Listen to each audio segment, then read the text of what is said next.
नमस्कार, मी धनंजय सानप. ॲग्रोवनच्या बळीराजा जागा हो या खास सिरीजमध्ये तुमचं स्वागत. राज्याच्या विविध भागात काल संध्याकाळी जोरदार पावसानं हजेरी लावली. नाशिक, नंदुरबार, अहमदनगर, यवतमाळ या जिल्ह्यात गारपिटीनं तडाखा दिला. मान्सून हंगामात पावसानं ताणून धरलं होतं, त्यामुळे राज्यावर दुष्काळाचं संकट उभं राहिलं. त्याचा फटका सोसत असताना आता मात्र वादळी वारं आणि गारपिटीनं द्राक्ष, कांदा आणि भाजीपाला पिकांचा चिखल केलाय.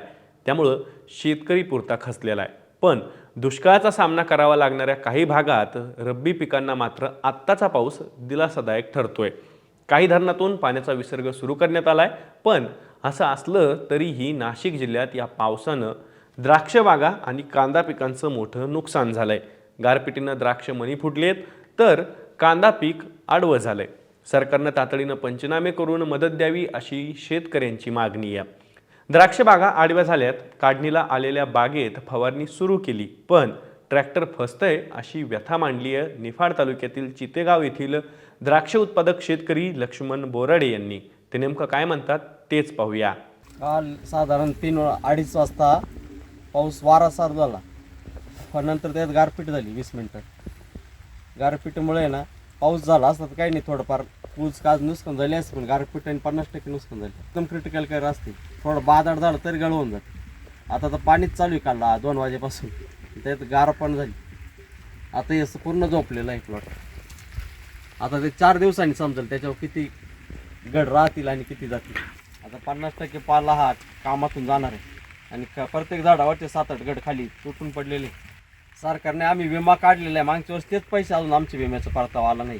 असं काम सरकारचं आहे, अधिकारी काम नाही करत व्यवस्थित. नाशिक पट्ट्यात कांदा पीक गारपिटीनं जमीनदोस्त केलंय. सरकारच्या धोरणामुळे आधीच कांदा उत्पादकांची कोंडी झालेली होती, त्यात आता आसमानी संकटानं नुकसान झालंय. काही भागात वादळी वाऱ्यानं जनावरांच्या गोठ्याचं नुकसान केलंय, तर काही ठिकाणी पोल्ट्री शेड उखडून पडले होते. पश्चिम विदर्भात वादळी वारा, जोरदार पावसानं खरीपातील पिकं, भाजीपाला पिकांचं मोठं नुकसान झालं. या भागात हा पाऊस रब्बी पिकांसाठी दिलासा देणारा मानला जातोय. विदर्भातील अनेक मंडळात अतिवृष्टीचीही नोंद झाली आहे. बाळापूर तालुक्यात 20 मेंढ्या दगावल्याचा प्रकार घडल्याचं समोर आलंय. तसंच विविध भागात, मराठवाड्यातल्या आणि विदर्भातल्या विविध भागात जनावरं सुद्धा कालच्या पावसानं दगावल्याची बातम्या आता समोर येऊ लागल्यात. नाशिकचे पालकमंत्री दादा भुसे यांनी नाशिक जिल्ह्यात कसबे सुकेने या भागात द्राक्ष बागांच्या नुकसानीची पाहणी केली. त्यावेळी त्यांच्यासोबत आमदार दिलीप बनकर आणि माजी आमदार अनिल कदम होते. दादा भुसे यांनी यावेळी पंचनामे करण्याचे आदेश देण्यात आल्याची माध्यमांना माहिती दिली. भुसे म्हणाले, द्राक्ष उत्पादकांचं मोठं नुकसान झालंय. पुढील 2 दिवस पावसाची शक्यता वर्तवण्यात आलेली आहे. अधिकारी नुकसानीची पाहणी करतायत. ताबडतोब नुकसानग्रस्त भागातील पंचनामे करून अहवाल सादर करू अशी माहिती भुसे यांनी दिली. पण भुसे यांच्या माहितीनं नुकसानग्रस्त शेतकऱ्यांचं समाधान झालं नाही. शेतकऱ्यांनी आपला आक्रोश भुसे यांच्या समोरच मांडला. भुसे यांना शेतकरी नेमकं काय म्हणाले तेच पाहूया या व्हिडिओतनं. आम्हाला गव्हर्नमेंट बाकीचं काहीच नको, गव्हर्नमेंट काही देत नाही. आम्ही पाहिजे 2 आणि 5 हजारात आमचं काही होत नाही. आणि हे बघा सर्वच सगळ्यांनी, आणि हे पद्धतीने नाही तसं नाही का, त्याच्यावर ढकलूच नका. आमच्यावर संकट तर आता त्याच्यावरती काही मार्ग नाही काका. नाशिकचे पालकमंत्री भुसे यांनी घाईघाईत नुकसानाची पाहणी केली खरी, पण शेतकरी महिला तर भुसे यांच्यावर भडकल्याच होत्या. भुसेंनी रस्त्यावरूनच नुकसानीची पाहणी केली असा या शेतकरी महिलांचा आरोप होता. जे नेते मंडळी आले ते फक्त बांधावर उभे राहिले. अहो मध्ये घुसा, चिखलानी पाय भरवा, काय होते आमची परिस्थिती ती बघा ना तुम्ही. रस्त्यावर काहीच होऊ नाही शकत. तुम्ही आम्हाला देणार तर काही नाही, पण आमच्यापर्यंत आले सुद्धा नाही, आमच्याशी बोलले सुद्धा नाही. रस्त्यावर उभं राहून काय होणार आहे? 10-10 लाखाचा खर्च आहे. तुम्ही आमच्यापर्यंत येऊन बोलू तर शकता ना. नाही काही करू शकत तर लाखाचा खर्च, हजारांनी देता भरपाई. कशाला देता तुम्ही ती हजारांनी भरपाई आम्हाला? मग येऊ पण नका. तुम्ही जर आले ना तिथं देत असाल तर आमच्याकडे या, नाही तर तुम्ही आले नाही तरी चालेल. द्राक्ष उत्पादकांनी सरकारच्या कारभारावर प्रश्नचिन्ह सुद्धा निर्माण केलंय. सरकारनं गेल्या वर्षीच नुकसान भरपाई अजूनही दिलेली नाही असं शेतकरी सांगतायत. काढणीला आलेल्या द्राक्ष बागा हातून गेलेल्या आहेत. नुकसान झालं की आमदार मंत्री येतात, पाहणी करतात, पण भरपाई काही मिळत नाही. दरवर्षी शेतकऱ्यांचा असाच अनुभव आहे. यावर नाशिक जिल्ह्यातील शेतकरी सनी देशमुख काय म्हणतायत तेच पाहूया या व्हिडिओतनं. मागच्या वर्षी सतत पाऊस पडत राहिला आणि सततच्या पावसामुळे शेतकऱ्याचं खूप मोठं अतोनात नुकसान झालं. द्राक्ष बागेचं झालं, कांद्यांचं पण झालं, इतरही पिकांचं, गहू असतील, अन्य काही पिकं असतील त्यांचंही भरपूर मोठ्या प्रमाणात नुकसान झालं.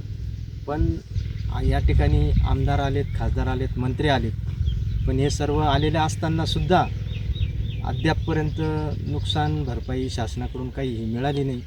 शासनाकडून फक्त सांगितलं जातं का शासन तुमच्या पाठीमागे खंबीरपणे उभे आहे, पण कुठल्याही प्रकारची शासनाची मदत या ठिकाणी शेतकऱ्यांपर्यंत येत नाही. मी एकच सांगू इच्छितो की ज्यावेळेस आपण शासन आदेश जारी करता का अतिवृष्टीने जे लोकांचे नुकसान झालेले आहे आणि शासकीय अधिकाऱ्यांना सांगितलं जाते की पंचनामे करा, जसं तुम्ही त्यांना पण सांगता पंचनामे करा, तसं तुम्ही पण तत्पर त्या गोष्टीत आर्थिक मदतीसाठी शासनाने सुद्धा पुढाकार घ्यायला पाहिजे असं आमचं मत आहे. एकूणच काय तर शेतकऱ्यांची सरकारच्या घोषणांबद्दल नाराजी दिसते. पंतप्रधान पीक विमा योजनेत फळबागांचा समावेश नाहीये, त्यामुळे शेतकऱ्यांना मदत मिळत नाही. राज्य सरकारनंही मोठा गाजावाजा केलेल्या 1 रुपयात पीक विमा योजनेचाही शेतकऱ्यांना लाभ मिळत नाही. त्यामुळे सरकारनं फळबागांचा पीक विमा योजनेत सहभाग करून घ्यावा अशी मागणी महाराष्ट्र राज्य द्राक्ष बागायतदार संघाचे उपाध्यक्ष कैलास भोसले यांनी केली आहे. त्यांची मागणी नेमकी काय आहे तेही पाहूया.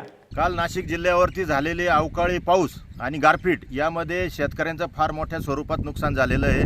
त्यासाठी द्राक्ष बागायतदार संघाने कव्हर क्रॉपची मागणी केलेली होती. शासनाने ती मागणी फक्त 100 हेक्टर एवढीच दिलेली आहे. आमचं म्हणणं आहे कमीत कमी 1000 हेक्टरपर्यंत पूर्ण राज्यासाठी ती प्रायोगिक तत्वावर द्यावी. मागच्या वर्षीची नुकसान जी झालेली आहे त्याची नुकसान भरपाईच अजून शेतकऱ्यांना मिळालेली नाही आहे पीक विमा योजनेची.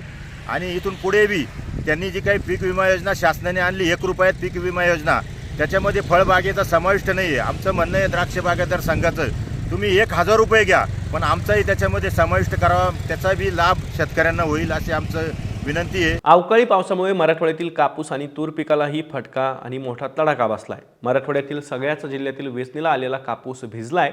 मका आणि रब्बी ज्वारीचं पीक आडवं झालंय. काढणी करून ठेवलेलं सोयाबीन काही ठिकाणी वाहून गेल्याचे प्रकारही घडलेत. काही ठिकाणी झालेल्या तुरळक गारपिटीमुळे पिकांना तडाखा बसलाय. वादळी वाऱ्यानं फळपिकांचंही नुकसान झाले. पुढील 2 दिवस पावसाचा अंदाज हवामानशास्त्र विभागानं वर्तवलेला आहे. हा पाऊस रब्बीसाठी फायदेशीर ठरणार आहे. यंदा परतीचा पाऊस आपल्याकडे फार कमी प्रमाणात झाला, त्यामुळे रब्बी लागवड रखडत चाललेली होती. पाण्याची सोय असलेल्या भागात पेरणी झाली होती, तर ज्यांनी थोड्या ओलीच्या आधारे पेरणी केली अशा शेतातील उगवण झालेल्या हरभऱ्याला हा पाऊस फायदेशीर ठरेल असं जाणकारांचं म्हणणं आहे. काही प्रमाणात कोरडवाहू कपाशी पिकालाही या पावसाचा फायदा होऊ शकतो. दुपारी 3 वाजेपर्यंत तरी मुख्यमंत्री किंवा कृषी विभागाकडून नुकसानग्रस्त शेतकऱ्यांना काही मदत दिली जाणार आहे की नाही या संदर्भात कुठलीही माहिती समोर आलेली नव्हती. एरवी शेतकऱ्यांचं सरकार आहे असं सांगणारे मुख्यमंत्री शिंदे यांना मात्र शेतकऱ्यांच्या प्रश्नांपेक्षाही आणि शेतकऱ्यावर आलेल्या संकटापेक्षाही धर्मवीर 2 या सिनेमाच्या मुहूर्त कार्यक्रमाला हजेरी लावणं महत्त्वाचं वाटतं.